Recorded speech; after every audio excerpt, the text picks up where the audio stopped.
38 दिनदेखि धनुषा जिल्लाको सबैला नगरपालिका वडा नम्बर 11 का वडा अध्यक्ष सुशासनको अनसनमा हुनुहुन्छ। उहाँको जीवन रक्षा गरियोस्, मानव अधिकारको ध्यान आकर्षित होस् र सरकारले जीवन रक्षा गरोस्। र साथसाथै यो संसदमा आउँदै गर्दा आजकल धेरै कुरा सुनिन्छन्।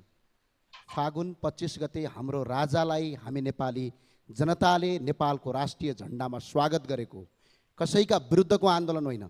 स्वागत गर्दाखेरि त मुट्टु हल्लियो, कलेजो थर्क्यो, धरती फाट्यो, आकाश फुट्यो भने तपाईहरुका विरुद्ध आन्दोलन गर्नुपर्ने भने हालत के हुन्छ, यो कुरा याद गरेर संसदमा कुरा उठाइयोस्।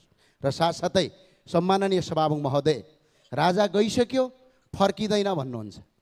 गइसकेको राजा फर्किदैन भने अस्तु पनि नभेटिने मार्क्स, लेनिन र माओको खोज्यो भने अस्तु पनि भेटिँदैन। त्यो चाहिँ कसरी फर्किन्छ र जनतालाई उल्लु बनाइराख्नु भएको छ। त्यो भएको हुनाले सम्माननीय सभामुख महोदय, हामी आज पनि भन्छौँ विविधता भित्रको एकताको देश हो।